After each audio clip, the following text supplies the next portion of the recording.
For our Hidden Gems audience, I always love for our guests to intro themselves. What do you say about yourself? What you say about yourself? Okay, because it's you and we're just having a conversation, I'm going to do something that I've never done before. Because normally I would say, oh, well, I'm an attorney, I'm an author, I'm a host, podcaster, which I just did. I just said all these things. But you know what I am right now? A woman who is going through a lot of transitions, who is more vulnerable than people think, and just taking things day by day. That is the woman. Taking things day by day. And we're going to take this segment. It's a great way to start, team. We're going to take it segment by segment. Undirected team, we got another one. This one is going to be really interesting. First off, I want to shout out the content creator that made this podcast. Hidden Gems with Natasha Parker. Her name is Natasha Parker. She is a really good podcast host, I believe. I really like the way she did this interview. I'm just going to break down how I'm going to go through this real fast. I watched the whole interview start to finish. I was really interested in this. And just a little backstory on me as far as with Rachel, which it basically is that I watched her whole season of The Bachelorette when it came out. And actually, the season before that, The Bachelor with the guy that she was on, he's got a weird name, like Vitaly or something like that. I watched that, most of that season, on and off. But, I don't know, Rachel was, the first black woman to be on The Bachelorette. I was in a relationship at that time, and the woman I was with really loved a lot of reality shows. So she watched Bachelorette, 90 Day Fiance, Love at First Sight, just all these different shows. I mean, I can go down a list of them. So I was kind of in that whole era and mood, and I'm glad that I actually watched a lot of these dating shows back then, because it brought in perspective a lot of how modern dating works and the whole pathology of it and everything. So, for me, I did learn a lot just from watching these type of shows in that time. Although I don't partake in them now as much, at that time it was very instrumental to just kind of learn a little bit about relationship dynamics and different things like that and how people think. So it was all good. But, so the format of this is I have a lot of timestamps that I'm looking at. So we're going to try to jump through each timestamp. I would implore you to watch this whole entire podcast from start to finish, because I'm just going to be going to parts that I thought were intriguing, which is probably 15 or 20 of them, and then talk about those. But yeah, subscribe to her. I think she's great at what she does, and go from there. If you want to do the big 4, I'd appreciate it. That's like, share, comment, subscribe. That is 4. Yeah, it's 4. I got 5 fingers up because my thumb's broke. Now, if you do that, that's awesome. If you want to support, it's even more awesome. We're only as good as the teammate on our left and the teammate on our right. That's why I always refer to y'all as a team, because we do this together and we get better together. It's not about one person. It's about us as a collective team. And I appreciate y'all from the bottom to the top. We're going to get into this, though. But what I want to do first is kind of just go through the backstory on Rachel a little bit and kind of what happened and what we're talking about as far as a breakup. You've seen the thumbnail and everything. So let's just go here real quick and we'll talk about, this is the season that she was on. And yeah, this dude's name was Nick. So I got this pulled up right here, and this kind of just shows how far along she made it. So if you look right here, we'll zoom in. This is Rachel right here, Rachel Lindsay. I like Rachel. I really do. You might hear some different critiques and stuff as I go through the video. And, it is what it is. But not that I don't like her or anything like that. When I'm talking, I'm usually talking more in general. But it could be specific to her. But I'll try to distinguish the two. She made it to almost the final week. She made it to week 9. It only goes to week 10. And he ended up picking a woman named Vanessa.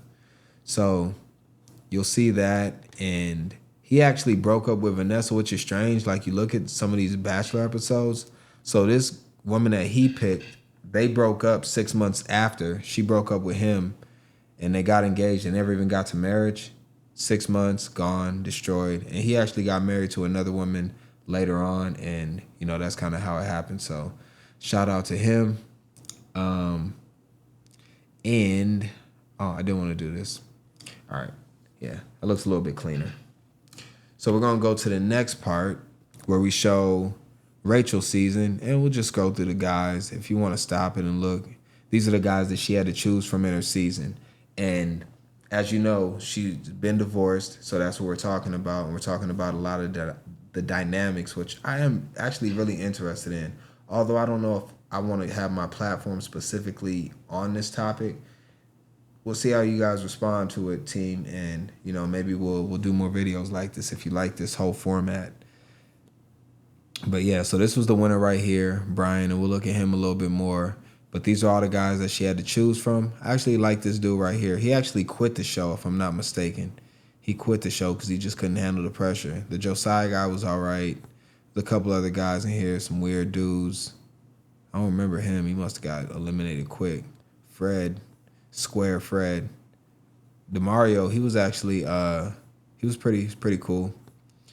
I think this guy, was it Michael? There was another guy that came close. I guess we'll see it right here.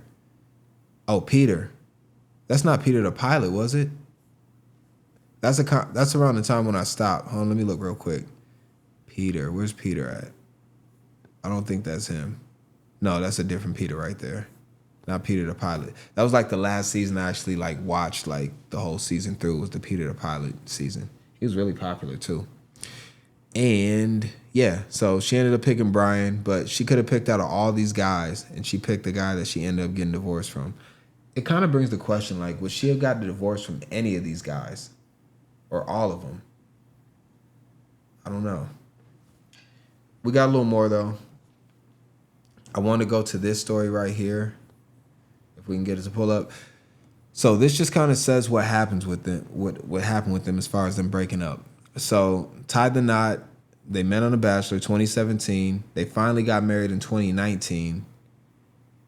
3 years later, they decided to pull back from the spotlight. They were trying to protect the relationship. Having your relationship in the spotlight is very stressful on your relationship. You know, one of the things that makes relationships in general, or just confrontation in general, more than what it needs to be, is just an audience. So when you have a whole bunch of people sitting there watching you and scrutinizing you and hyping you up and instigating your whole situation, it just puts you in a whole different position.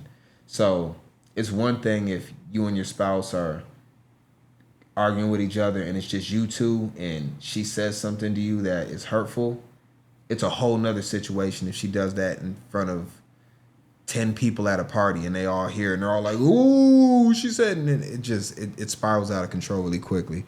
So I think they felt like the relationship was starting to deteriorate. They tried to get off the public space, but by that time it was too late. So it looks like he filed for divorce, Bryan, and he got up out of there. He scrambled. I mean, he was gone. He was like, I can't take it. And, you know, so it was over with. And if you look right here, this is a quote from Lindsay, Rachel Lindsay herself. Bryan is a sole practitioner. He leaves the house at 8 a.m., comes back home at 9:30 at night sometimes. So he's gone the whole day. And then I'm assuming when he gets back, he goes straight to sleep. It's just him by himself. Especially now that I'm not doing Extra. She was on Extra, which is a TV show. You probably know about it, maybe not. I have a lot more free time. And then I'm back in hustle mode trying to get a second job. So she's constantly trying to work. So I go to events. So we're just in two totally different places. So that was her kind of opening up after the fact, kind of just explaining that they didn't really see each other. He's doing his thing. She's doing her thing. They're not really on the same page. So, you know, I guess that was part of it. But I think there's a lot more to it. And we're going to see that as we go on.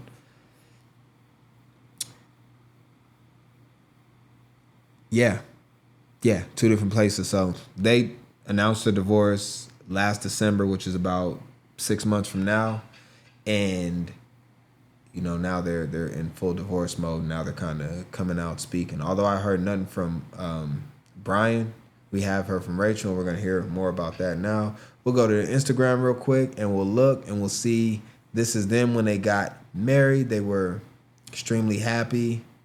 Dream come true. Bryan showing me love. Blah blah blah. You know, all the good stuff. She goes on to quote and say, hold on 1 second. I need to plug in. What else? The whole stream's gonna shut down because I'm gonna lose power. All right, we're good now. Yeah. And, you know, some of these words, like, you look at it, this is 2017, this is 7 years ago, but this is what she wrote at the time when they were at their peak, I guess, or in their rising action, if you want to go in, like, story mode. And I would do it all over again if it led me back to you, says Rachel in her quote. You are my better half, and I thank you for just being who you are and never changing for anyone. Which is kind of contradictory from what we're going to hear from the podcast part of this. Thank you for always taking the high road, and thank you for loving me unconditionally. I love you. I love you. With all of me. Thank you. And then she tags him at Bryan. And, you know, if you look at, like, a lot of this, like, you'll see them kind of hanging out, baseball game, red carpet, maybe not the red carpet, but some type of event, hugging, kissing, loving on each other, blah, blah, blah. All right, so that's them. Then you got this, what we already seen.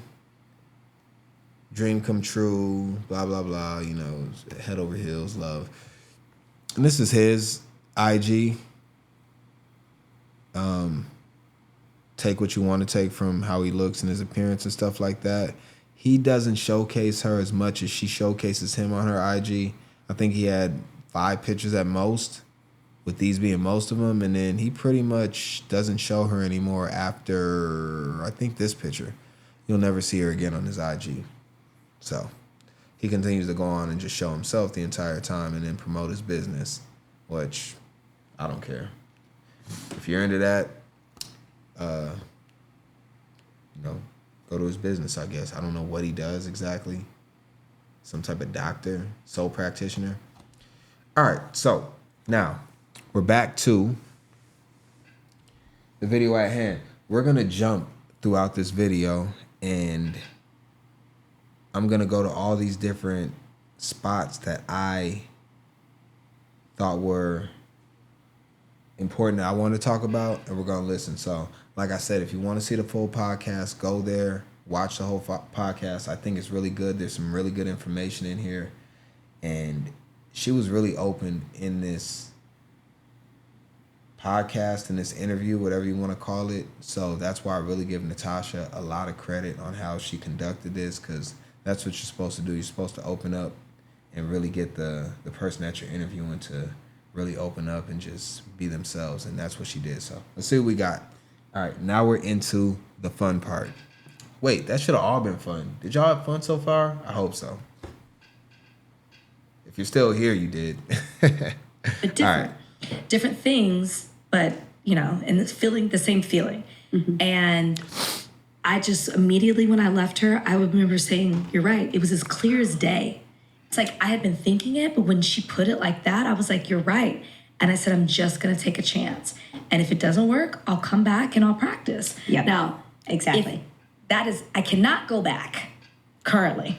Why? Well, I'm not trying to like go back like to the same relationship or anything like that. Is what I'm saying. Like I'm in this transition. Oh, right. I'm not going back. Right. I'm not going back to the place I worked before, which is professionally my transition right now. And I'm not going back to the same relationship. So it's a little different. Okay. But I remember like I was just overcome with, you got to do this. Just take the risk. What's the worst that can happen? You just go back to being a lawyer? That doesn't sound like a bad choice. No.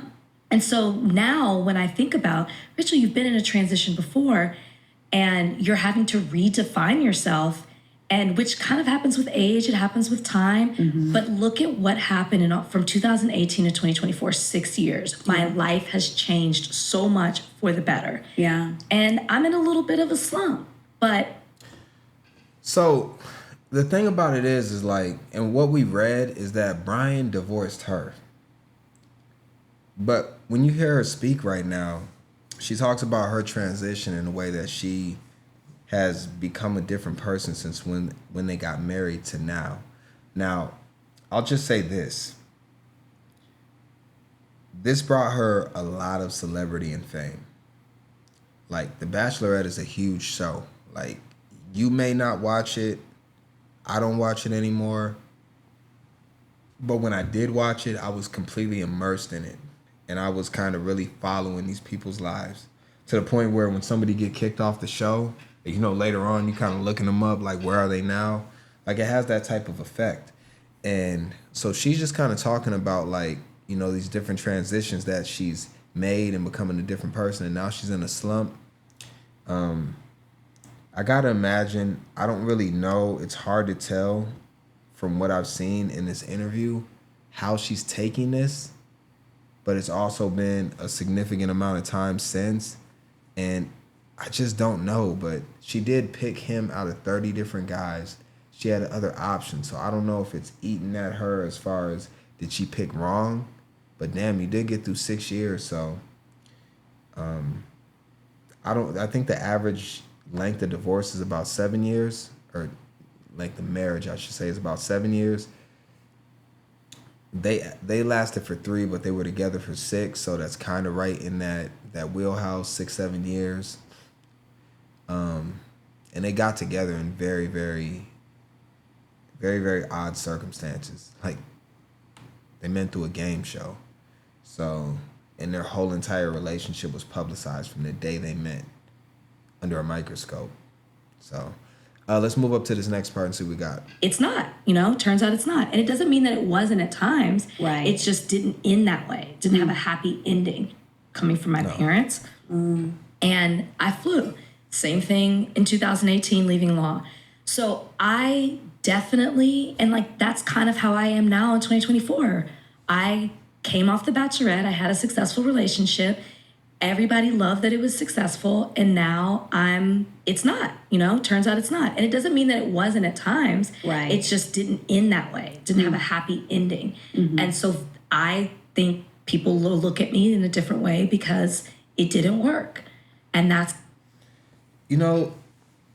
that's kind of like one of the things where I think about, like, we really let relationships and other people define us as an individual.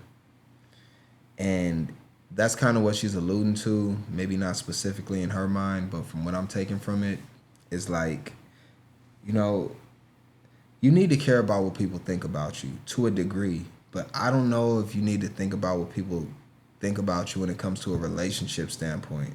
The reason why is because it's so personal, but also when you put your relationship out there to the public and you're flaunting it and you are actually benefiting from it financially, which is something that both of them did. They definitely leveraged their success on The Bachelor and Bachelorette collectively for them, but her Bachelor and Bachelorette, she was on both, to really scale themselves up at an extremely fast rate, something that they wouldn't have been able to do had they not gotten their relationship. So it helped them tremendously in their career. So at least they're not leaving the relationship broke like most people do after going through divorce, although you'll hear more about what she says about, it looks like she's going to take a significant financial hit. We're going to get into that. But yeah, I get that part of it. Let's see what else we got. We're going to go to 1505. We're jumping through it. And like I said, really good interview. Make sure you watch the whole thing. I'll link it in the description. It will be there. Percent chance, right? My mom it was so funny. I was just home with my mom for Mother's Day. And she said, if someone said you're going to go bungee jumping and there's a 50% chance you live, It was like a comedian talking about this. It was like, would you do it? Right, And right. that's what we're doing all the time with marriage. We're like, so true. We're like, maybe. You know. It's that damn love. Like it's the feelings that cloud it, and you're like, nope, you don't even think about that. Right. Because now I feel like all the time I'm hearing conversations about how marriage is a business and it's contractual, but when you go into it, you really don't think of it that way because of the love you have for that person, and it's hard. So, I just want to say something. So, about Natasha, I didn't get into her background, but she was actually on The Bachelor. So, she was a contestant, and she actually made it quite far in her journey on The Bachelor. She got to, I want to say 10 weeks. She got to like week 7 and then was not given a rose. So that's how these two met each other. They talked about that early on. Maybe they might hear it like in some of these clips, but that's her situation. So she actually can relate to Rachel in a different way than most people, which is probably another reason why she was able to ask really good probing questions that got Rachel to open up really, really well. Now, what she talked about with the feelings and all that, there's one thing that we know about relationships is that the feelings fade. So when you decide to get into a marriage, you are entering a business contract. And that's kind of what she's alluding to right now as far as how she didn't really understand early on. And she's going to get into the whole prenuptial situation. And actually, let's see if we can get to that part. What do I got? Oh, this is part of it. I'm going to let this part play from here. Hard to say, oh, I'm going to go in and I'm going to treat this like a business, because that's how I functioned in all my relationships before, which I wasn't successful. So I was trying to lead with love and not, going into it thinking logical. I mean, that sounds bad, but you know what? No, it doesn't sound bad. I get what you're saying. So she tried to take a whole new approach at relationships and it didn't work. And it kind of makes you feel like, damn, is there any way that it's going to work if that's the case? Because you try to do things the right way and it doesn't work. So then you do things the opposite way than what you thought was the right way and it doesn't work. So like, what are we going to do? You go into a relationship just thinking about the love portion of it, and then that fades off because it's oxytocin that's released, and it's somewhat like I don't know, I guess you can call it an endorphin too. And eventually that fades away. So, and they didn't have a foundation basically in their relationship from what you're hearing, because they never really combined their business together. Although you would think they would, because a lot of their fame was centered around their relationship. So they really could have just monetized the relationship to the fullest and really made a lot of appearances together. But I'll be honest, like, the public probably eventually started to heel turn and wanted to see them break up. And I bet some of that pressure was on them, and that's why they tried to get out of the spotlight, because as much as people want to see you rise to the top, when you get to that climax, they want to see you fall in a burning flame. And that's exactly what they're getting here. So now we're responding to it. Here we are. Where we at? We're going to go here. We're going to go to 1620. Although it didn't have a happy ending, but that's actually not true. So happy ending in terms of the show, like happy ending in terms of when you get married, you plan on being together forever. Yes. But it is a happy ending. Yeah. Somebody said to me, I was telling them that I was getting divorced, and their immediate response was, congratulations. See, this is the problem right here. Congratulating somebody on a divorce is crazy to me. And I'll play the next clip of this to see exactly what's going on. But when she says it was a success, and she's talking about the show wants to see you end in a marriage, in a proposal. And that's why they give you, I don't know if you get to keep the ring or not. I wonder if she had to give back the ring. They gave her like a Neil diamond because they sponsor the show. So when you give the ring, and I'm sure she couldn't pay for it or him, they didn't have enough money at the time. But they do give you a $100,000 ring to present to your wife as the host. So there's a lot of incentive to make it to the end of the show financially. So they're not only doing it for love, but they're doing it for clout and finances as well.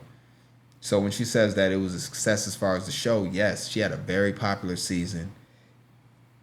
It drove a lot of publicity to her. She probably didn't get paid significantly from the show like they did off of her likeness, but after the fact, doing tours, appearances, sponsorships, I mean, she's making a lot of money from that. So, yeah, I get what she's saying as far as it, yeah. From the show-wise, very successful. But after that, you got to live your real life with this person. Like, y'all actually got married. Like, and I was like, excuse me? And they're like, no, congratulations. And they were explaining to me how there's a reason that you decided to make this decision. Yeah. And like, yeah, it's tough, but you're making the best decision for yourself. Yeah. Yeah, for yourself. And that's not what relationships are about, in my opinion. It's not about making decisions for yourself. It's about making decisions for your partner, and your partner making decisions for you. And then those decisions become about both of you. But when you're constantly just thinking about yourself in a relationship and what's important to you, even if it comes down to a divorce, I mean, it's a recipe for disaster. And that's exactly what this was, a disaster in the end, in my opinion. Yeah. Was it amicable? Yeah. Yeah. You both were like, okay, we're done. Yeah. Okay. It was amicable. Okay. And amicable. Okay. So speaking of the institution, what, now that you're going through... The way it was filed was not. I just want to be clear. You went... Oh, wow. All right, we're getting there. It was amicable. They both want to break up, which I'm not exactly sure. However, the way it was filed wasn't amicable. Now let's go back. Remember the first article that we read? Bryan was the one that filed for divorce. I'm trying to figure out on what grounds. Because I don't know exactly. I'm asking as well as assuming because I kind of have some knowledge on it. Depending on the grounds, you can ask for certain things within a relationship. Now, as we go on, you'll realize that Rachel started to make significantly more money than Bryan. So when Bryan files divorce, he's saying, I'm going to need this because you're the breadwinner in the relationship. So now she's saying the way his file was not amicable. So Rachel was cool, like, you can leave, but he's like, yeah, I'm going to leave and I'm going to need half. It happens the other way. Usually it's the man that is giving up half. But in this situation, it looks like Rachel's going to be entitled to give up some of her fortune, and she's probably fighting it right now, I would assume. And I think they know this behind the scenes by the way that she reacts to a lot of what she says. In your divorce, that like people, I'm sure, are probably, well, you're a lawyer, Rachel. Blah, blah, blah, blah, blah. Well, here's another thing I'll say. A lot of people are like, you're a lawyer. How could you? Do you have a prenup? Yes. I don't. Okay. So that's another thing. Mm-hmm. And the reason I didn't is because the place that I'm in now is, financially, however you want to define it, is totally different. So it all comes down to money. She's in a better place financially than she was when she got engaged to Bryan and asked for his hand in marriage, basically, although he proposed to her, like, she chose him out of 30 people. And even like the last final four, which they have this thing in Bachelor and Bachelorette where they got something called not hometown suites, fantasy suites. You go to fantasy suites, it's usually like 3 to 4 people, and you spend a night with them in a hotel, very luxurious hotel, and basically you go in there to have sex. That's basically what it is. In a nutshell, you spend a night with them, you have sex, you get a chance to know what's going on down there and figure out if the sex is good and if you're going to move forward. So you went 30 weeks and probably haven't had any intercourse, and now all of a sudden you get a chance to have intercourse with 4 different people if you're the bachelor or bachelorette. And then after that, you're going to make your final decision within the next couple of weeks on who you want to be with and possibly be proposed to or get married to. So that's what happened with that situation. Now, she got into it for love, right? And that's fine. But when you hear what she says, especially this last couple, financially, whatever you want to, however you want to define it, is totally different. when you hear her say that, it makes sense because she basically outperformed him, whatever X.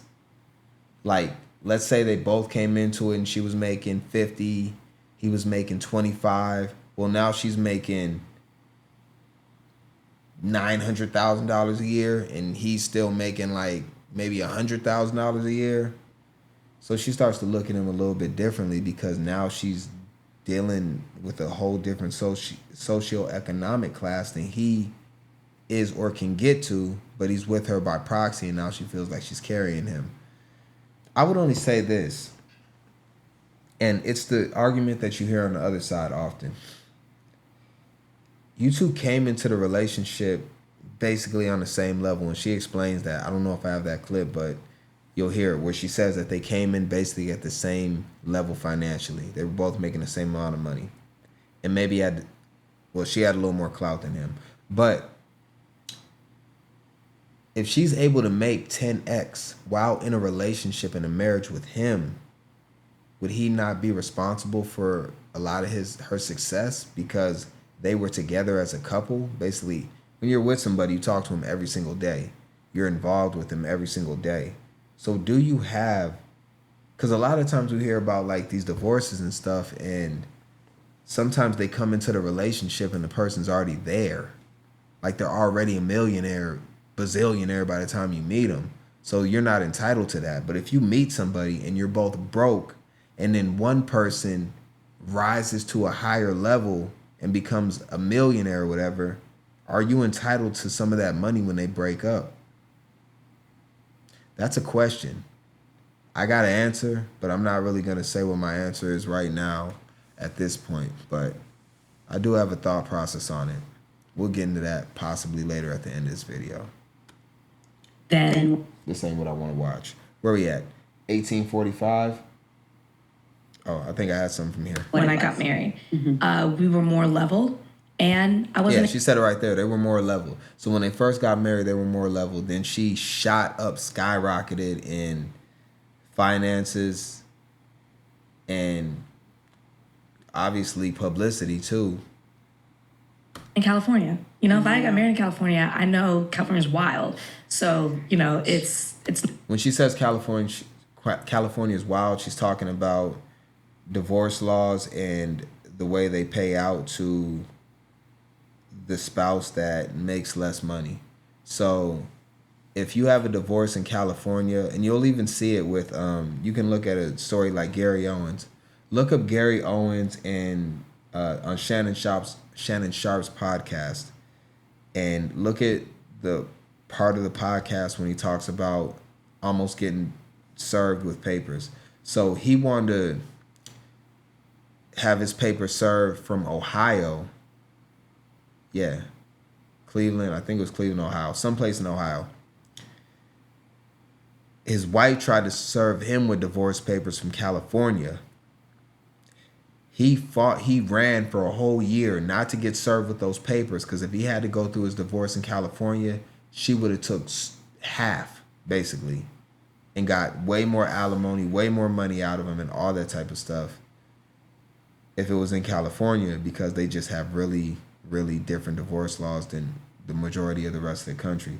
He was actually able to get her served from Ohio, so he avoided a very, very, he would have paid a lot of money. So he avoided that, but that's what she's talking about now. When she says California is wild as far as divorce, she's basically speaking from the position of most men that are the breadwinners in a relationship that get divorced by a wife that wants to take half or have a big payout after a divorce. So that's what she's talking about. It's not in my favor all the time. So it was just a different time. And so I wasn't leading with that. And we weren't on the same page with prenups. And so I just didn't want it to be like a bigger issue. So we didn't have one. And, hindsight's 20/20. I would have done it. But to answer your question, I always... So you can just hear it in her voice and kind of like just the whole goofiness of the way that she's kind of explaining this, where it's just like, wow, you're kind of seeing this like, I mean, it is. It's like a revert. Like she's literally like a guy sitting there at this point. And shout out to her. She did really well financially, you know, and all that. Like I said, I like Rachel. I don't really look at this from, I guess you can call it like a red pill lens. You know, you hear that. I'm not purple pill, blue pill, all the different types of pills. I'm who I am. Like, I'm Dot Sell, the undirected guy. You know, and I don't really go through a lot of situations that some of these guys go through or some of these women go through. Although I go through them, it's just in a different way because I handle myself a little bit different. Not saying that some of these things couldn't happen to me, they just haven't. But she's now seeing that she made a mistake. And here she is explaining everything to Natasha Parker on a podcast. Let's go to 20. You are about to marry, I don't know, a tech CEO, and he is flooded. Manifest this for me. But are we still getting a prenup? Absolutely. The man is flooded. What about? We're getting a prenup. Really? See, like this is, I would not go after all of somebody's money, and I also would not be opposed to signing a prenup. Okay, now here's another issue. Okay, See? so and this is That's contradicting though, because the scenario she laid out is now we're gonna flip the roles. You get married to a multi-bazillionaire, trillionaire, because right now you're looking at Bryan and saying, "Hey, Bryan, I'm making $1 million a year, and you're making $80,000 a year, right?" But then flip it to where it seems like she's just on top, making 10x what Bryan makes, but now she dates a guy that makes $100 million a year. Now he makes 100 times what she makes, and now she's like, you know what? I want some of that, but not all of it. So maybe Bryan's looking for as much as he can get, and then he's hoping to settle on something about half of what he's asking for. But Bryan's probably like, I need half. Like, you made all this money with me. Like, if it wasn't for our relationship and me, you know, being your husband, you wouldn't have got to where you're at. You wouldn't have got all these different looks. So because of that, I'm gonna need some of that money. And you're not gonna leave me out here high and dry. What does the money matter so much for? Like, I just don't get it. Like, honestly, team, I don't get it. Money's never been an issue to me in that way, personally. You know, you'll probably hear more about that from me as time goes on, as I reveal more about myself. But I just don't understand it. Like, I don't. Maybe just because I'm not at that level yet. But like I said, I've never had an issue with money, so I just don't get it. I don't. really interesting because so I have a friend who the guy made a lot more money than her, but there was like a tiered system that he wanted to do with the prenup. So basically it incentivized them to get to stay together. But what if we get married, we have a baby 1 year later, and now because I don't know, gained weight and I'm taking care of our child, I can't suck your dick every 2 minutes, you know what I mean? And you want to divorce me. And like in our life, our lifestyle, whatever, I just, in that case, she was like, no. You know what I mean? Like, So she wasn't taken care of in the prenup if she had a kid? well, I don't know. So basically what they're saying, without having her to explain everything, dang, that was a weird, I stopped at a weird time. Hold on, let me get her. I just know that. All right, she looks a lot better there. All right, look, so, you know, like, yeah, that's one of the things where, and it could be Bryan's position. It could be Bryan saying like, look, there's her truth, there's Bryan's truth, and there's the actual truth is somewhere in the middle, most likely. Bryan might be saying, hey, look, you've 10x'd your net worth while you were with me, and I've been there to support you through all of this, right? I've given you these ideas. I've given you this motivation, right? I've been me. That's what women say a lot of times, you know, like, and he's just feeling like he's entitled to a lot of his wealth. And let's be honest, like, she is getting rid of him when she's getting closer to her peak financially. So he might be taking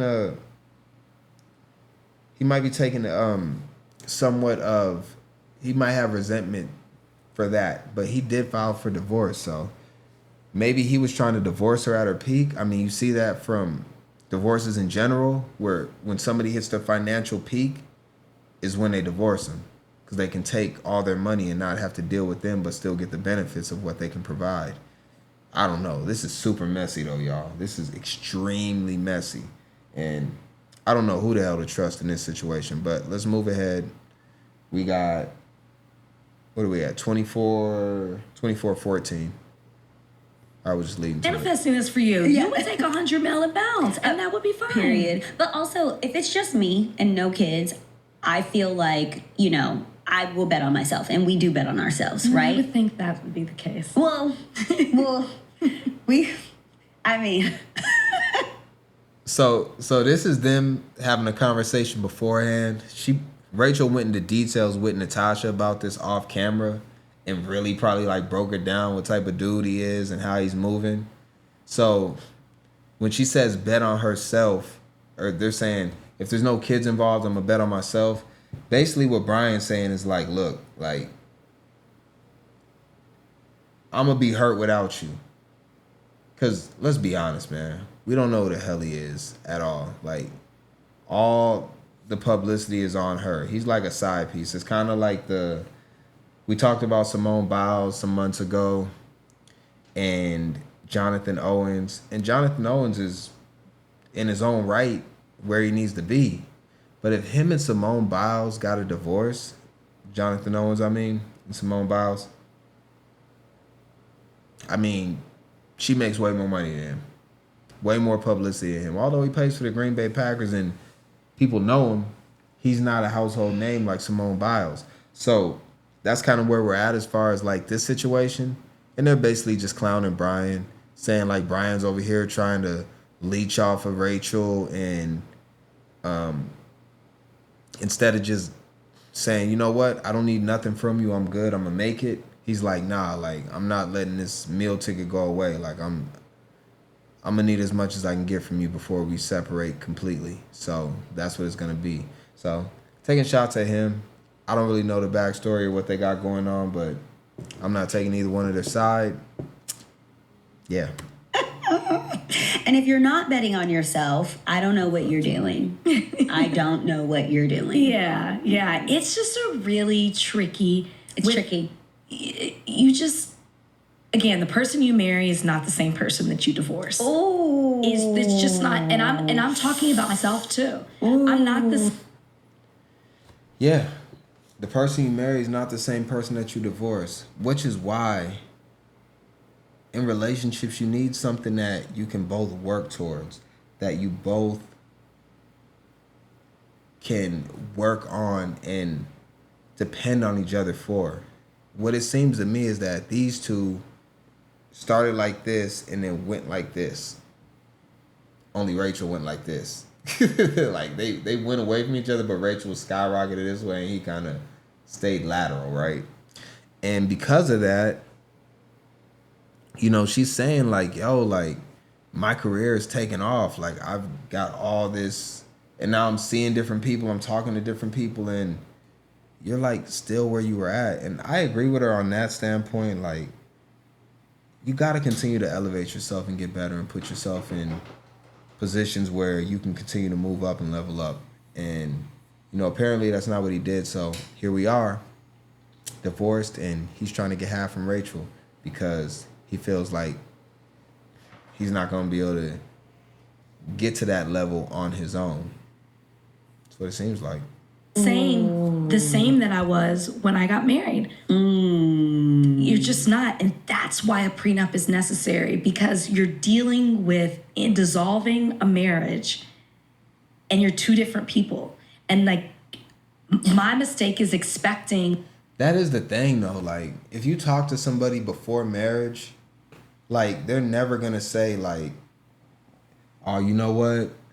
I'm gonna want half from you if this happens, like none of that's gonna come up in the beginning. And I think what getting married to someone does and then getting divorced, although you see it a lot of times, people get divorced or they get in a marriage, get divorced, it's like 3 or 4 times.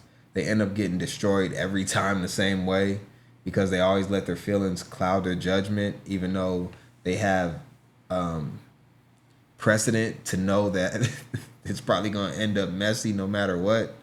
Because it's not a matter of if, it's a matter of when it comes to breakups. Like, almost all relationships fail. I'd probably say like 99% of them fail. So that's just what it is. Like, you know, it doesn't take statistics or data to really prove that. Because you can look at the person that you've known. I'll just put it like this. If you look at any of your friends, the person that they got into a relationship 10 years ago, they're not together right now 10 years later. None of them. Maybe one. If they're super old. What else do we got?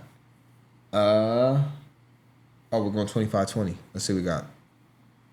Trying to get through this. I really could have went through this whole video, like the whole thing. It would have been like a 5-hour stream though, because this is already an hour and I've already pushed it up. A different person is what you're saying. Both. I mean, again, I've been blessed to have success, a lot of success post marriage. Yes. And so I've changed in that way. Mm-hmm. Like the way I handle business, certain things that I want to do, how I spend my time. Yes. And, you know, like I'm older too. So you just naturally change as well. But you change to each other too, because there's a reason that you're divorcing. Yeah. There's Yeah. So what it sounds like is they just moved in 2 different directions. Instead of moving as a unit and being the same, they basically went this way. And now she's in a position where she's just like, we don't even like the same things. We don't enjoy the same business acumen. You're over here doing nurse practitioner stuff, health, fitness. I'm over here doing entertainment, podcasts, entertainment television. I'm working at Extra. I'm getting these sponsorship deals with different companies that you have no type of interest in. And we're just not moving in the same direction. And I guess that sucks, man. But that's what happens when you pick somebody that you've only known for, how long is The Bachelor? Like 3 months at max, maybe less than that, 2 months. You're picking your husband in 2 months. And they're predetermined from a television company that is trying to make it as dramatic and crazy and chaotic as possible when they're picking your mate.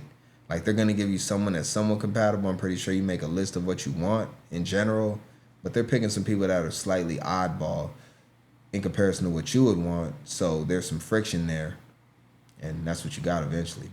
reason that, you know, it's ending. And especially if it's mutual, like you both see it. Mm-hmm. And so you're just so different to each other, because feelings that you had when you're divorcing were not present when you got married. Okay. At least that's how it should be, right? Right. Like the way I feel now, or the feelings that I had, you know, towards him when we were deciding to get divorced, none of that was present before. Mm. So of course I'm looking at him in a different way. I'm treating him in a different way. Mm. Wow. That's sad, man. It really is. Because a lot of these decisions that you're making towards each other are conscious decisions. You know, like, think about it though. Like, we see people that we don't like all the time, and we still treat them with kindness and respect. Now, I don't know if that's exactly what's going on with them, but I could just imagine some of the vitriol between these two to the point where they want to get divorced. But if you look at your job, you definitely got coworkers you don't like, but you still go to work and you're like, "Hey, Nancy, how you doing?" Would you like a cup of coffee? I'm making some for me. 2 cubes of sugar, extra whipped cream, and you're just like super nice. But you can't do that for your husband. I guess you are faking it at work for a financial benefit. But I mean, now Bryan's asking for half, so I mean, you could have like worked it out with him too. But the longer you let a marriage go, the more you're gonna have to pay out in the end. So you might. It's kind of one of those where you just want to like just rip the Band-Aid off and get over with it and move on. By the way she's speaking, she'll be good.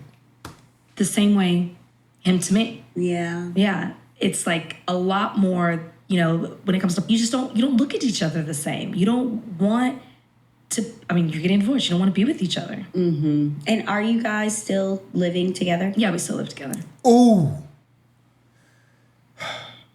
I'm going to bring it to myself personally. Real quick. I've been through relationships.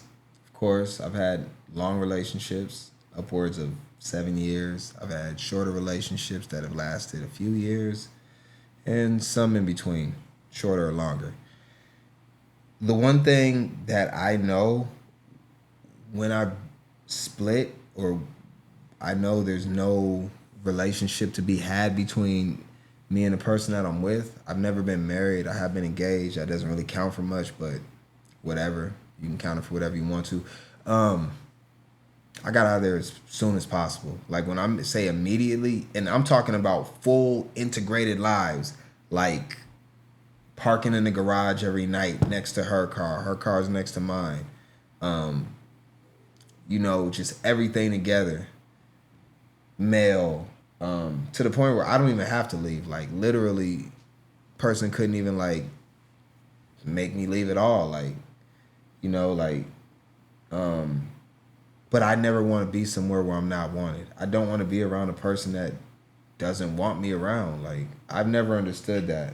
That it goes into a whole different conversation I'm not going to get into, but I don't understand why people always want to be in spaces where they're not welcome. Like, for what? Like, I never understood that, but I'll just say this. Every time I've been in a relationship and it's broken up, I've got out of there immediately. I mean, like, as soon as possible. I didn't try to work it out. I didn't try to figure things out. When it was done, it was done. I was gone. Living together is wild, especially when he's trying to take half. She's going through a lot right now. Oof, that's probably challenging. It's not easy. Yeah. Yeah. It's not easy. Yeah, New York. It's like I talk about this in therapy. There's a lot of you think you're handling it well, mm-hmm. but if you feel different when they're gone than when they're present, then I am holding in anxiety. Yes. And that's something that I'm working out in therapy because I'm like, oh, I'm fine. But then I feel so different when I'm by myself. Mm-hmm. So it's like, well, if there's a difference, then there's something you're holding on to. Then you're off. Like, well, it's stressful. It's stressful, but also I think I hear what you're saying as far as the different people. I also think that at once upon a time, this was a person you were going to have kids with, and maybe for sure, you know, and maybe spend the rest of your life with. Right? Damn, what if they would have had kids though? Wow, that's kind of one of the tough things because you hear like marry before you carry, like we hear that a lot, and women get a lot of flack for that. They're like, you shouldn't have babies out of wedlock, and you know women get destroyed for that. I'll just say this. I guess there's more protection for the woman in those situations because if you do have kids, like think about it like from this standpoint. If Rachel would have got pregnant right away in their relationship, like, you know, right after the Bachelorette, say like 6 months later, she's pregnant with Bryan's kid. Her career might not have taken off at the rate that it did. And they actually might have stayed together because of the kid. And that's one of the things I was talking about, where you have to have things that are like this and not things that are like this. A kid is one of those things, and it doesn't always keep a relationship together at all. But I'll just say that having children does give you a commonality that you're both working towards the same goal. And it's something that you want to continue to build on collectively. I would say maybe if she got pregnant by him, they might not have broke up. They might have figured out a way to figure it out. But her career probably wouldn't have took off the same way. Although she seems really smart, so she probably would have monetized her pregnancy and the relationship that she has with her kid to make money. But I'm just saying that, like, that adds a whole different dynamic to it. And she wanted to have kids, but it didn't happen. So, I don't know. That's kind of interesting to hear. All right, let's move on. Let's go to 2830. There's a part of our brain that is love. And then there's a part of our brain that's logic. And then there's a part of our brain that's irrational. A part of our brain that's like rage. There's a part that's fear. There's all these different parts. So now that you are obviously in survival mode, trying to protect your assets and trying to, navigate this divorce, this is your survival part of your brain that's in gear. It's not the love part, and that's not to say that And that's not to say that he deserves the love part now, right? Yeah. So that's why you're getting this part of who I am, And see, I don't agree with that. Why doesn't he deserve the love part? These are conscious decisions that we're making. We're humans. We're not animals. Like, we don't move off of instincts. We make conscious decisions to make choices every single day. And we can make the wrong choice if we want to. Like, we all have some type of pathology and evil in our minds, whether you want to believe it or not. And some people bring that out, and that's why you see, like, murders and killings and mass shootings and very, very despicable things said to people.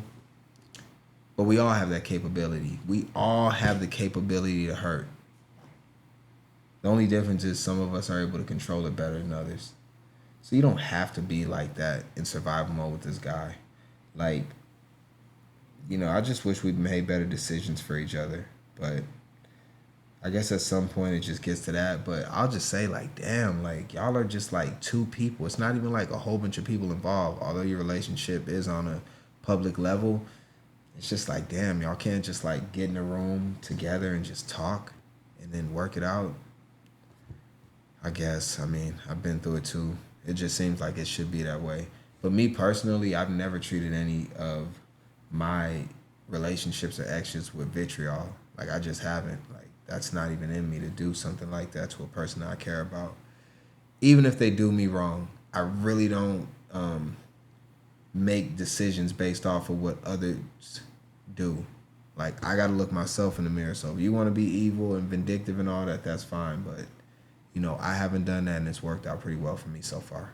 And that's what I think it is. And as your friend, I'm like, if you have to, be in the same space with this person, your mental health is so important. And the way that you show up for people, because you show up for so many people, the way that you show up for people and how, I think about as your friend now, how that is like ruminating and how it attract. And there's I don't want me. Otherwise, I don't want somebody who's just like me. Otherwise, I could be with just me. Okay, now let me tell you something my therapist said. She said, and this is a real question that we got to ask ourselves, would you date you? Yeah. I think I'm a catch. I really do. When I say I don't want to date someone just like me, again, like, I do like a quiet, it's not, I think the things about me are negative. We don't both need to be that. I like a quieter person. I like a more chill person. Sometimes I do wish I was a little bit more chill, but I like that about myself. I like that I'm social and outgoing and like. Yeah. Yeah, you don't want two people that clash like that. Like, even with my basketball teams, I always have to put together teams where quick example. I put together this one basketball team, and it was all like some of the best players in Minnesota, like, on the level that we're at. And if you looked at us on paper, you'd be like, wow, nobody can beat them. We were getting our ass kicked by teams that we never even thought. Like, if we played each individually, like, if I played their point guard against me, I would destroy him by 50. Like, he might not even score. It might be 21-0. If my shooting guard or my power forward or my center played their center one-on-one, they beat them. If we played all their guys one-on-one, we beat them. But when they played us as a team, got destroyed. Because you have to have somebody that complements you, that fills in the voids that you don't have. right? Like, I'm a great on-ball defender. I can guard a point guard and lock him down. But I can't guard a big man that's going to put his back to the basket and post me up. I can't. Right? My big man can't guard a slow guard. He needs me there. So, you know, you got this super talented team, but everybody wants the basketball and they're all alphas. It's not going to work. You got to have some guys that want to do the dirty work on a team. You can't have all finesse. You can't have all grit. You can't have all defense. You can't have all offense. So what she's saying makes sense, and I totally agree with it. Let's see. What else do we got? We're going to start moving along. Although, should have been doing that. We are at 39:45. 39:45. 39:45. All right. But for me personally, and where I am in my life and the people who I've dated and what I want, 80-20. 80-20. And let me explain that. Yeah, what's the... So she's not talking about the 80-20 rule, I'm pretty sure, where 80% of the women only want 20% of the men. That's kind of what we see. And the other 80% of the men are invisible to the women because they don't even see those guys. I think she's talking about something else. 80 and what's the 20? Let me explain why.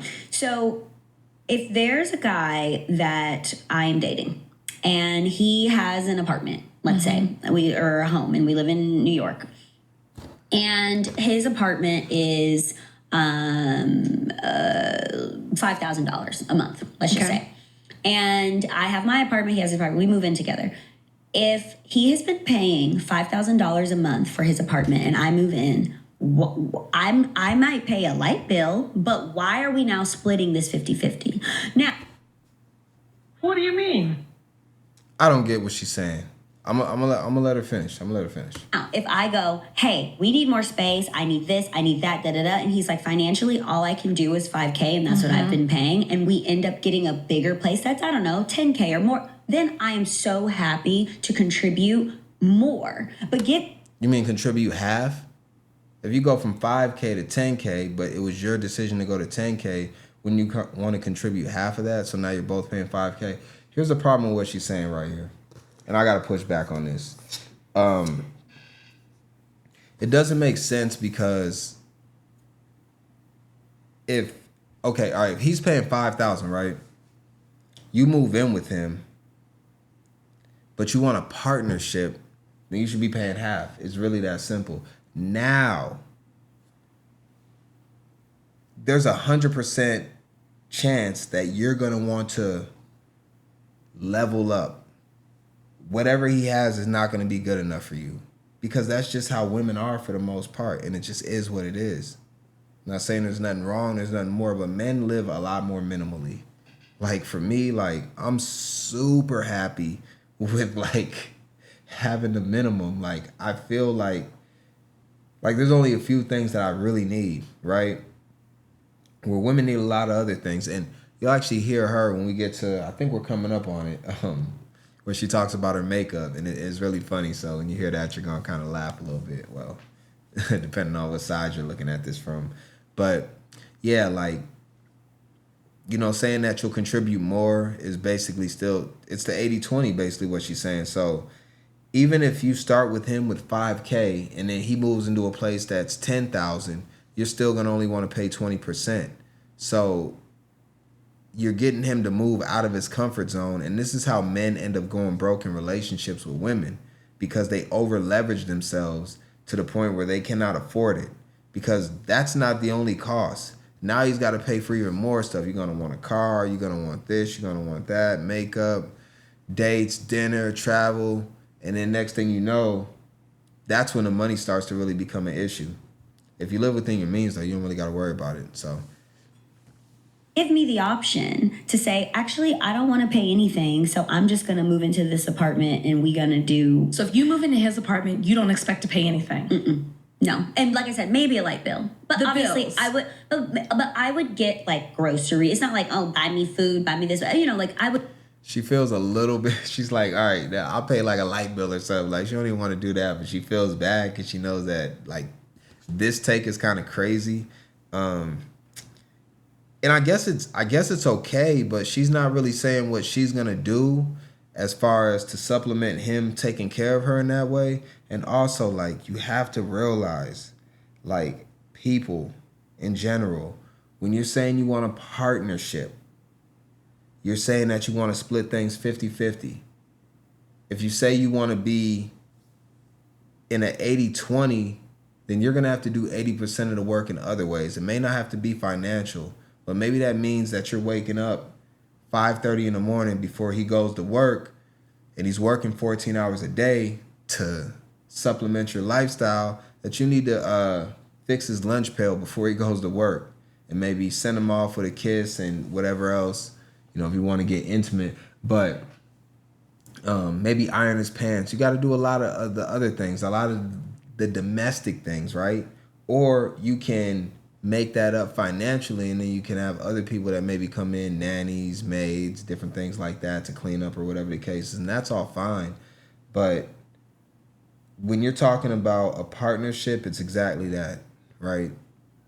And you're now speaking about this from a business standpoint, and when you have a partner in business, I mean, it's exactly what it is. Y'all take on all the risk and responsibility equal. And in modern times, I mean, technically, women could do that because financially you can be on the same level as a man. I mean, you see it right here. Rachel makes more than most men. It's not even close. Would obviously, toilet paper, stuff like that. No. But I feel like if you have been paying for this place on your own, why so you're looking for a roommate? No. I guess I get that. Yeah, but is he really did he ask you to move in, or did you want to move into his place? Because here's the other problem. You're living on your own right now, and you have this high lifestyle where you're paying $5,000 a month for your own apartment. Then you move into his apartment, and now you're no longer having to pay $5,000, but now you're just paying $400 a month total on a light bill and some toilet paper. Like, you're saving a significant amount of money by moving in with him. You're saving 95% of your money moving in with him. So what are you doing with that? Is that going into a savings, into a trust that goes towards your two's retirement? Like, because also when you move in, then he's paying for other expenses for you. So I just think it's a bad deal for a guy to do something like that, or whichever position it is. I mean, I understand the concept. That's it's just me. I've never been in a situation where I was even Thinking about that. I never had. I could never do that. Yeah. I never have been with someone that I lived with or was in a situation where, like, I stepped into their world like that. Well, but, I was always the breadwinner. But when you... So Rachel's always been a breadwinner. She's always made, good money. She came from a, good home. Did what she needed to do. She's an attorney. That means that she went to law school, I'm assuming, passed the bar, which, that's a whole grind. And she put herself in a good position financially. So, great for her. But because of that, she's kind of, going the more hypergamous route. And because of that, she's finding some more difficulty as far as how she's going to operate moving forward. Where are we at? Make sure it's the right part. Let's make sure it's the right part. Yeah. Say it like that. Yeah, I think her delivery was a little crazy, but he mentioned it on our first date, and I said, "Ooh, I'm about to read this man a whole book. I'm about to read him a whole book." I said, "So, hi." I'm sitting across from him. Hi. So, my face. You said I'm so pretty today. Thank you so much. My outfit. Thank you so much. Just my lips alone. How many products do you think are on them? He was like, "Oh, well, you're wearing lipstick. It looks really nice." No. I said there are five different products to make these lips, okay? I said this face, there's probably 50 different products that made this face the way it is, and all that stuff is expensive. And guess what? You rolled out of bed, you put dial on your face, and you came to this date. Mm-hmm. You know what I mean? So women... See, it's starting to get off the rails now. I gotta go in, team. I got to go in, team. Who told you to do any of this? And what the hell is underneath your mask?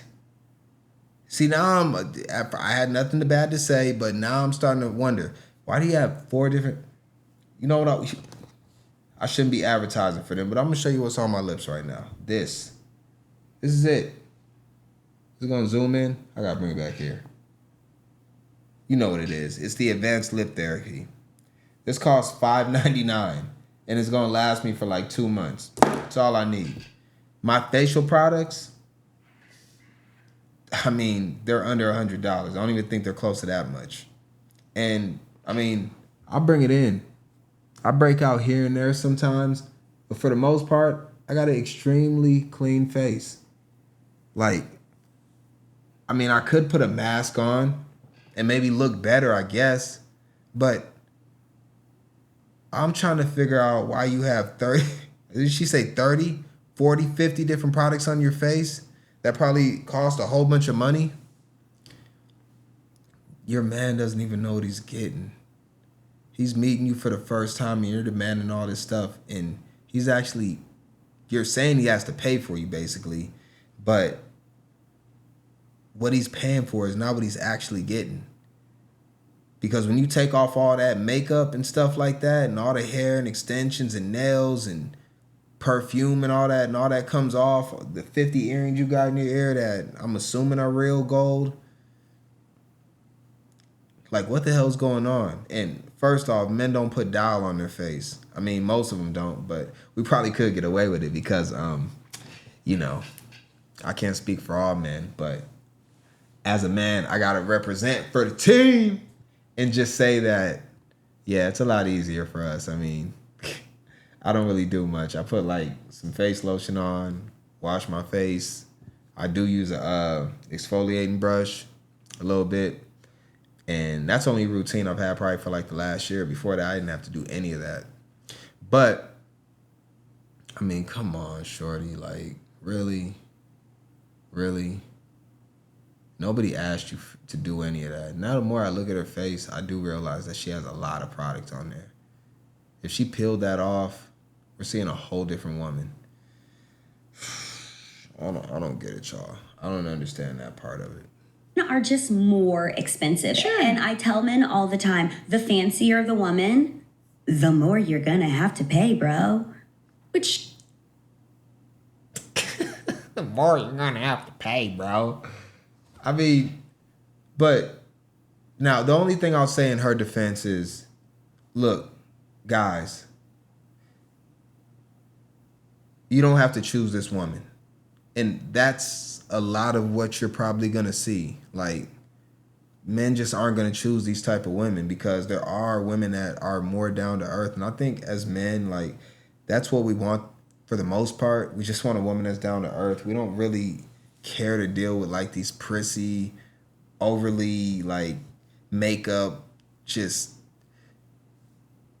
we don't like that in general, right? Some guys like that. I would say the majority just, nah. Like, that's not what you want. Like, picture her, like, you bringing her to the house, you got white pillowcases, which I have, and then, like, she just puts her face on the pillow, and then your pillowcases are destroyed. You just don't need the stuff that you're wearing. Like, I don't know. I just, like, team, like, I'm not into that personally. I like natural. I'm actually more attracted to it. I'm not attracted to, like, her, and I know she doesn't give a damn at all. Like, most women wouldn't care if I said that, and that's fine. But I'm just saying, like, yeah, I like natural. I'll just put it like that. It's what they want. I would never say to a man, I need you to take care of me, but I think moving forward, I need to know that if I needed you to, you could. Yes. And I've never, well, again, I've said I've always been the breadwinner, and that's no secret. I've said that before in all my relationships. And I mean, now it's out there. But I think that I need, like, for me, it's just for me. And not even just because it didn't work before. I just need to know, like, you got me. Yes. If I need you to, because I'm always going to do something. It's in me. I'm a hustler. But I need to know you could. Well, so Yes. And so there was a See, like, and that's the thing, like, got what? Like, I can take care of us, but if you want me to keep you in a mansion, if you want me to keep you in a Bugatti, if you want me to keep you with 50 different makeup products on your face, like, I probably can't get you on that. Like, it's just the trade-off for the work that you have to put in is not worth it. Why would I work 15 hours a day, constantly, nonstop, just so you can put a whole bunch of unnecessary makeup products all over your face? Like, what's the point of that? Because regardless of how much money you make, you're always trading time for money. Now, some people make more money than others. Some people make $400 an hour. Some people make $20 an hour, right? But regardless, you still have to trade your time for money, no matter what. So why am I giving up hours of my precious life in the finite time that we have on this earth? Because let's be honest, this woman, Rachel, me, probably the majority of us watching right now are going to be gone within 60 to 70 years. All of us. Like, why the hell? Like, none of that stuff is even important. Paying $300 every day just to put makeup on is crazy. It's crazy. And I guess if you can afford to do it, right? But if you can't, then you shouldn't depend on another person to do it just because you're with them. Age of the man. the man. Yes. So there's an age range that you can put. They're doing this test right here where it shows the delusion calculator, basically, of what you want and your percentage of getting it. So she's going to go through everything, and then she's going to end up with this radical low number of the chance that she has to get the man that she wants. There's a height range, which there's the minimum income that you want someone to make. Minimum. Ethnicity, hair color, eye color, education, religion, whether they smoke or not, whether they drink or not. The whole married, exclude married. Yeah, we don't want no married men. That's even it. That's in there. Yeah. That should not be an option. Well, some women. Well, it's there because, like, what you want, oftentimes you can't get from the normal man. So sometimes you have to compromise. Like, there's married men out here that have an abundance of resources, because even if you look at like if you look at like porn, like OnlyFans and stuff like that, the majority of the people that pay for that are married men. Because oftentimes when you're in a marriage, it's like what Rachel and Bryan were going through, or you can just name millions of marriages, where to the point where when you get to it, you end up in sexless marriages. They're awful, pending divorce. People are doing all kind of nefarious things during that time. But the man can't necessarily just be out here doing it in public. So he subscribes to an OnlyFans, or he's paying for porn, or he's paying for prostitutes, escorts, and different things like that. And so they put that in there because if you really want that person, now if she would have put married, it would have increased her number up maybe like a 0.5%, a percentage point or something like that, because now you can probably get that, because a lot of stuff they're talking about is strictly financial. Women don't care. They say you're married. I'm happy being the side piece. Yeah, they're happy being the side piece when they're getting the money that you guys want. You want to get all the things that you want financially. A married guy could probably provide it to you, possibly, as long as he stays married and doesn't get divorced great by his wife. And then if it includes and be obese or not. So it's really quick, and let's see what your thing is, because mine was like 0, 0, 0, 0. It was crazy. Well, the minimum income only goes to a certain thing. I know. You said more than that. I think I'm just like shocked. Yeah, no, it maxes out at $1 million, which that's okay. Bruh. Sheesh. They want somebody that makes at least $1 million. Like, where is the love, man? God damn, $1 million. You gotta have somebody that makes $1 million. Come on, man. What are you even gonna do with that much? Maybe it's because I'm a man. I don't know. I know that it's possible. As you climb up the socio-economic ladder, you make more money. You can just find more ways to spend it. You can go get a boat that costs $400,000 and it'll cost $100,000 to keep it maintained for a year. And you can get a mansion and your utility bills are like $5,000 a month. Like, I get it. You can spend $1 million relatively fast, but you just don't need it. Like, why would you risk going broke?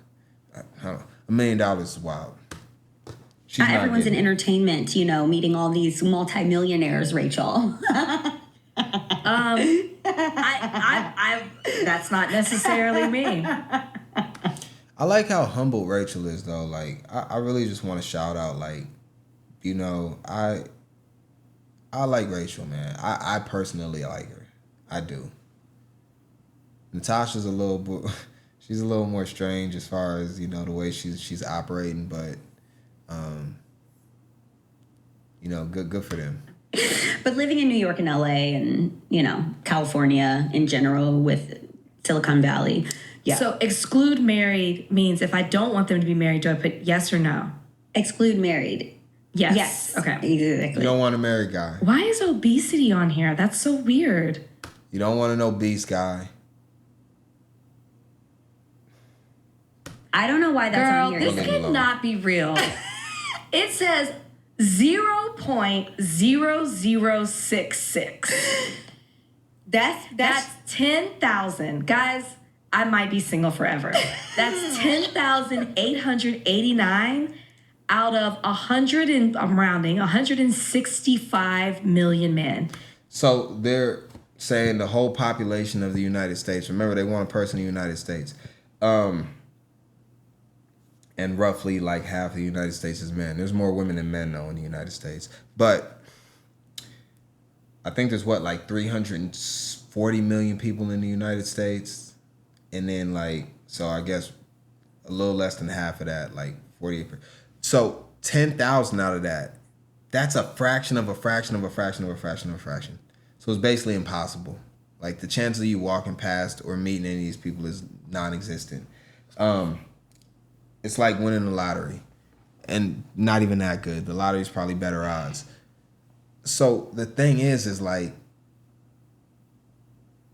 you're never going to find what you're looking for, especially like at your age and just all the other different things. And I'm not going to get into all that right now because that's not the point of this video.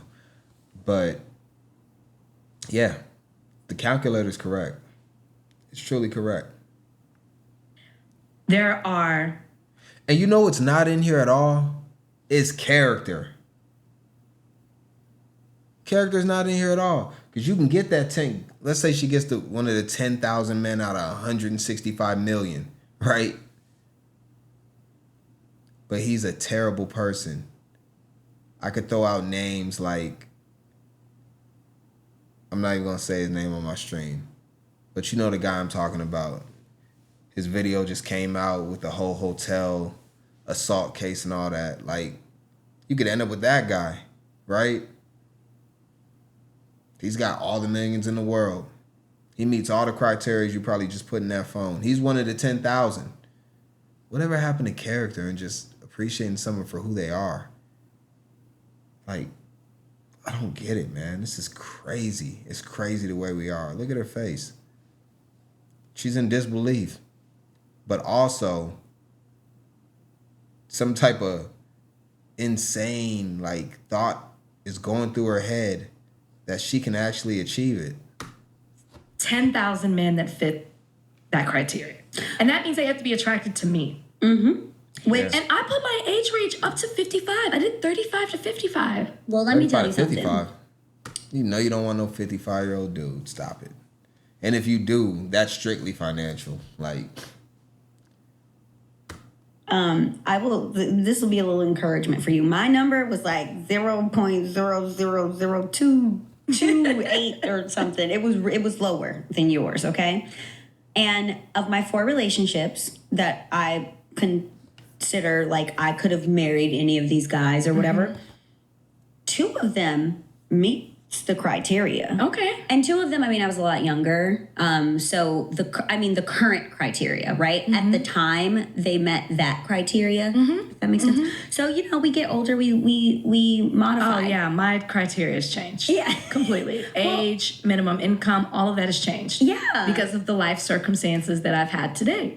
Well, What has changed though? Like, you just make more money? So now you don't care about anything but somebody that makes more money? And maybe I'm wrong, but if I am, they have not once spoke about a man's character one single time. Just the type of person he is. It's literally all about the money. I could be the most awful person in the world, but if I'm going up and I'm like, hey, check my bank account out, and I pull up in a, name a car, Aston Martin, Lamborghini Urus, right? I pick you up, Rolls Royce Phantom. You'll do any, like, I don't get it, team. well, and I think that that's a really honest conversation I don't get that it, people team. need to have with themselves. When they say, is love enough? No, it's not enough. No, it's not. Love's not enough. Team, I don't. Am I tripping or are they tripping? Or is it somewhere in the middle? I'm not even taking the middle. Either I'm tripping or they're tripping. Y'all tell me who the hell's tripping right here. I think I'm right. I think love is more important. I think that character is more important than money. I understand you need money. But at what point does it become irrelevant in a relationship? Because compatibility is so important. And I have a whole episode about this with Jenny Minen, and she talks about how chemistry is great, but compatibility is really what you need to be with someone. And I don't want everyone to listen to this and think like it's money, money, money, but these are... That's exactly what it is. If y'all just took like just a few minutes to just break down anything else other than the money, that's all you've been talking about for the last 45 minutes. Real time for you. And I've skipped across a lot of it, but trust me, there's been nothing different. I still implore y'all to watch the whole interview. It's really good. real things that women are so attracted to security. Mm-hmm. And for some people that's financial, some people that's physical security. It depends on what it is. That's what I know. Some women, they will not date a man under 6 foot. They like, I know. Like, hey, I ain't gonna lie. You want a man under 6 foot? You're also like going down the percentile to like a small percentage, because the average man is 5'9". That's the average height of a man. So, yeah, you want someone above 6 feet, you're narrowing down your options a lot. Like, he's a shrimp, and if somebody comes and a burglar, whatever, he's gonna look at me, and I'm like, that's so not true and crazy, but that's how they feel. I know. Yeah, but you've been crazy this whole time. Now, I agree with you on that, but you're not far off. But you agree with that. That's really, and they date men who are over 6 foot. Yeah, that's not my criteria, but that's how some people are. Mm-hmm. And with that said, it's something that you have to really think about what makes you feel safe. And to round this about, the reason why I said what I said about what I'm looking for, it's like, I saw my parents, and I love my parents so much, but I was in a 2-parent working home. Mm-hmm. My mom had 3 kids, and my dad already stands that I want to be my child's first and last influence. But I'm not saying that later on in life, thing that was important to coach's life. This is dating a college coach is a lot. We weren't married, but it would be like being a single mom. Right. We weren't married with kids. And so I quickly learned that I was number 3 on his list. It was his job, because he was trying to get there, and he has a lot of success now, but he was trying to get there. He already had a kid, and then it was me. Yeah. And That's what a lot of men go through in the modern dating market right now, where a lot of these women already have these setups, just because like the majority of the time when you're dating somebody and they're above, like I'll say 30, they usually have kids. And if they if they're looking for a new person, that means that they're single and they're broken up. So now they have a kid, right? But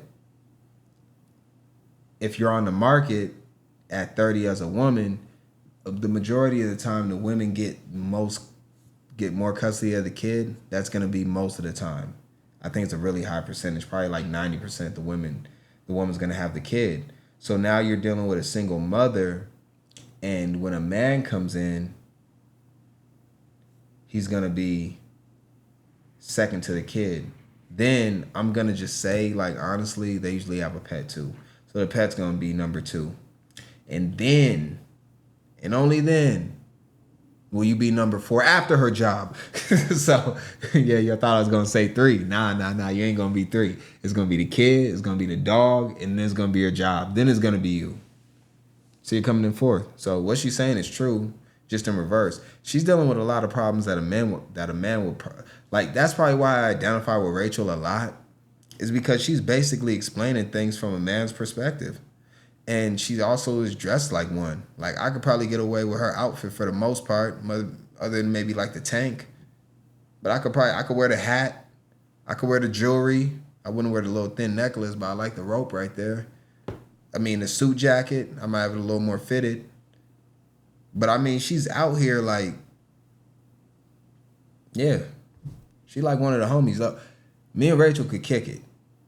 Relationship, well, I don't meet any of her standards. I'm not in that 10,000 that she's looking for. But we could definitely be homies and kick it. Totally, like, you know, nothing sexual. I wouldn't even want that with her.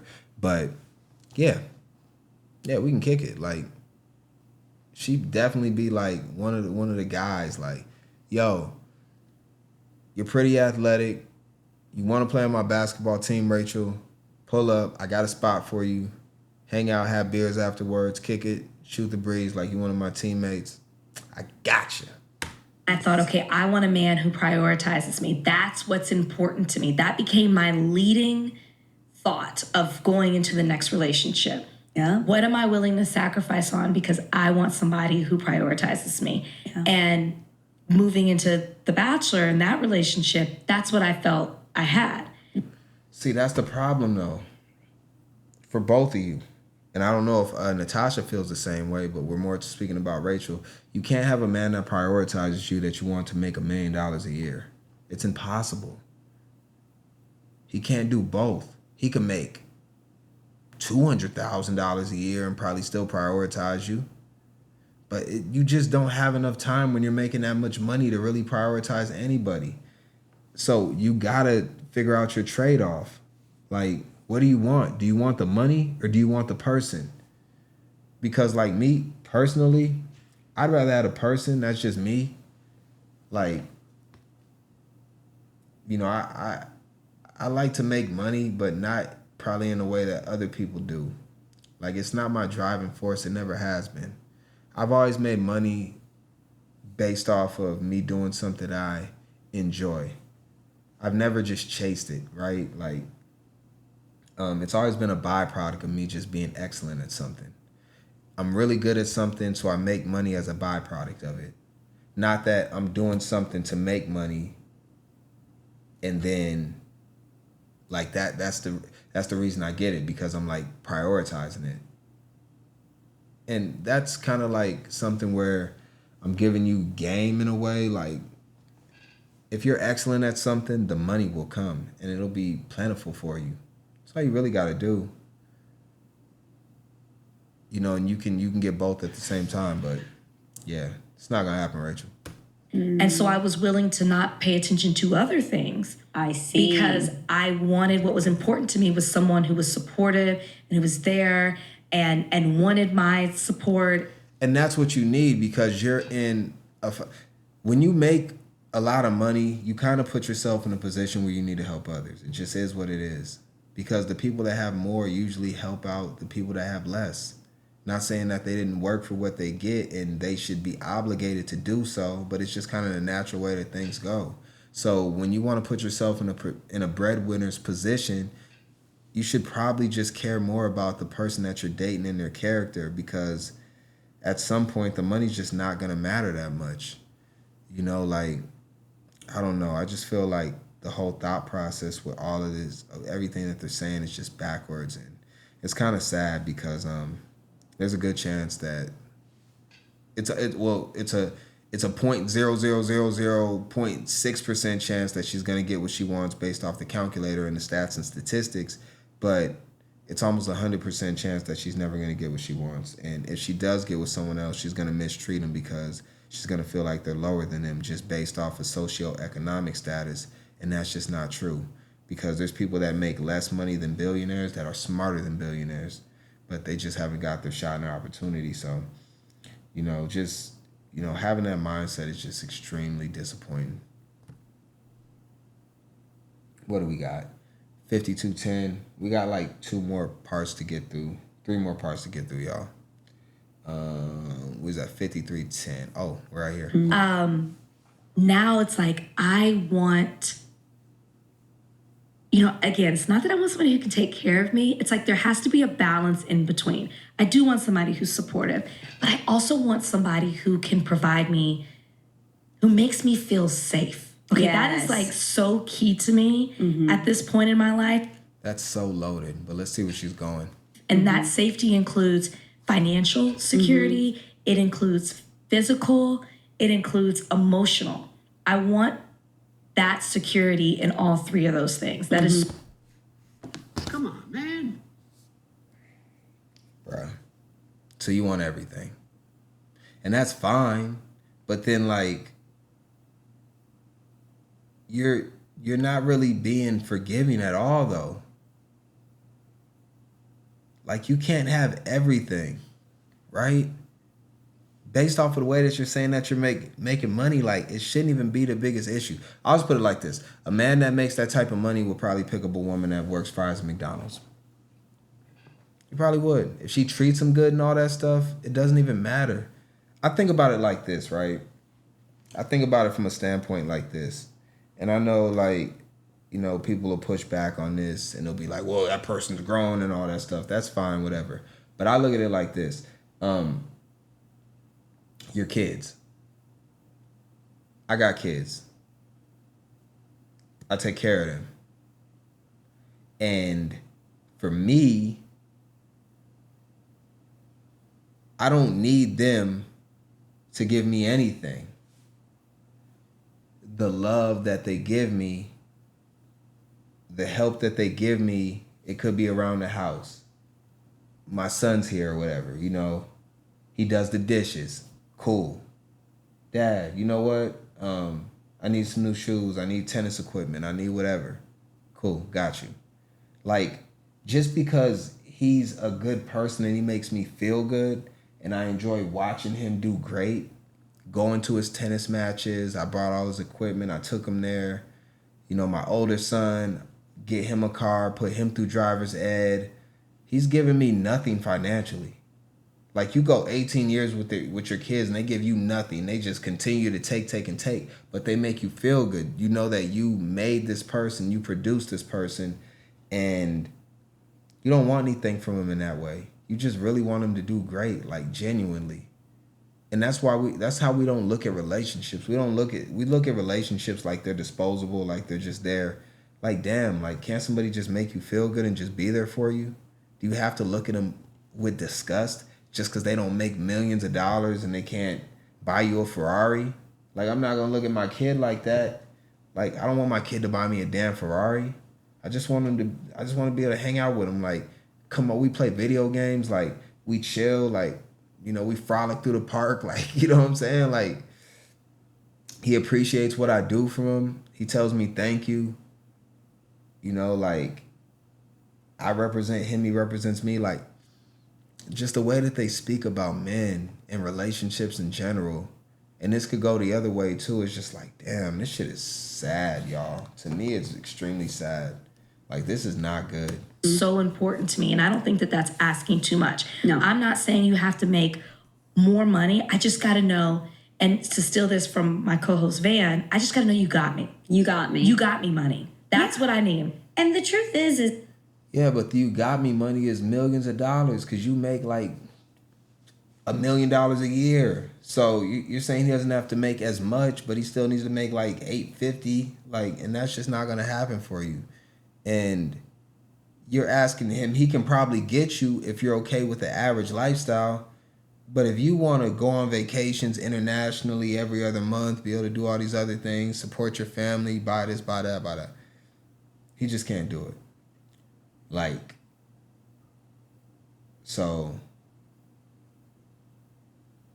there's nothing there. Like, it's just over with. Like, you're just not gonna get it.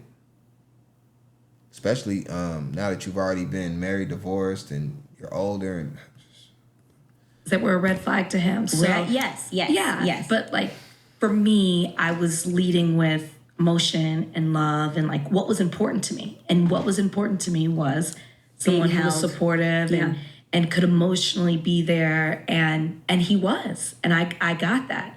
But that I wasn't honest with myself that was everything. I need. he gave you what was most important and helps you get to the level that you're at. Because of that, he was there with you through the tough times. When you needed a shoulder to cry on, you had his shoulder to cry on. When you needed somebody to lay on, you could lay on his 8-pack. The guy's in pretty good shape. And like, you just explained a good person, just a genuinely good person for you. And then you threw it away for money? Needed more. And I don't know if I would have known that then. I think that's where it's like sometimes you just have to go through things and learn from them because I think a lot of this is social pressure and stuff like that. Like people just in your ear and you just letting other people just kind of like dictate what's important to you. As I go on, I'll reveal a lot more. I have a lot of different things that I could speak about as far as, you know, my past relationships and things I've been through and how I've seen things come full circle and how I've communicated with exes and different things like that. And I'll just tell you, like, man, team, money is like the root of all evil for a reason. And I don't even think it's money. I think it's more just people in general, but it's not worth what you think it's worth. it's so clear to me now. Yeah. You know, I don't regret. Like I don't have regrets. I don't regret it. We got one last part. We're gonna go to 109.50. And it's gonna be the last one. Then we're gonna go on an undirected perspective. That is, you know, those are the things that when you trust God has your back and has got you, the prayers become more, I don't want to say general, but they're not so fixed because we don't know. We think save my marriage, but maybe you're not even supposed to be in this marriage. Right. This is probably the most contradicting thing, and this is why I picked this clip. Like I was gonna leave it alone, but I don't like when people bring God into it, but then basically say that God is wrong at the same time saying that he's right. So if God was correct in you getting married when you were making your vows and you had 11 people at the wedding and, you know, you're crying and emotional and everybody is flew in from all out of town and the pastor saying till under God and till death do us part and all these different vows that you're saying. But then you come back and you say that God is actually saying that you shouldn't be with this person in the first place. So what is it? Like, you're basically just calling God a hypocrite. So what the hell are you even talking about at this point? Like, in her face encapsulates it. Like, it's just crazy what she's saying. I don't even think she believes what she's saying. Let me just hear it one more time. Become more, I don't want to say general, but they're not so fixed because we don't know. We think save my marriage, but maybe you're not even supposed to be in this marriage. Right. What? You was never supposed to be here in the first place. Yeah. What? So So, I mean, and you know, possibly in God's eyes. So, you know, Bro, it's just, yo, we out of here, team. We're out of here. I don't really know what else to say about like this whole situation. You know, bringing God into it in the way that she did at the end, I thought was just insane. To say that God is wrong and right at the same time is just foolish to me. Let's get an undirected perspective. What do I got for this, y'all? I think that we just need to look at relationships in a different way. And the question is this: how should we look at relationships? Right? How should we look at them? Finances. How important is that in a relationship? How much do you think about your finances when you're sick? When you're in the hospital?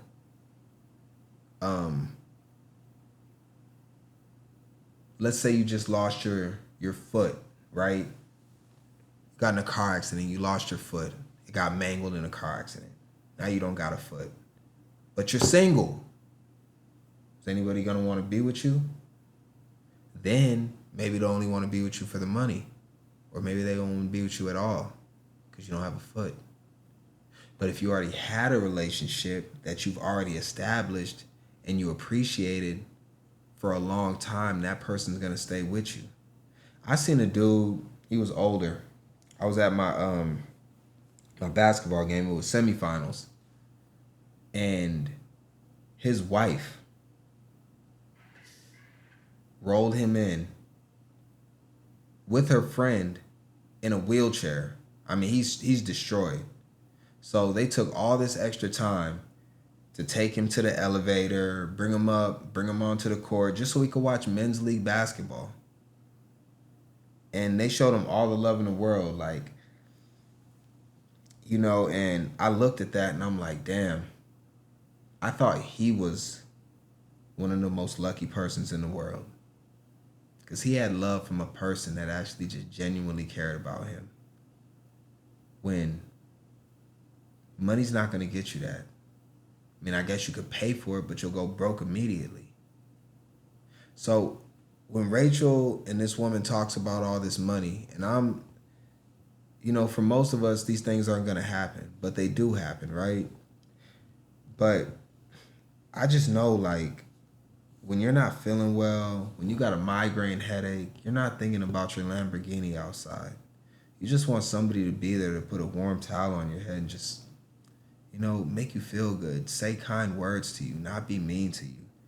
Not be like, well, you know, if you can't pay the light bill this month, then I'm out of here. And just to know that that's the type of person you got next to you is disgusting.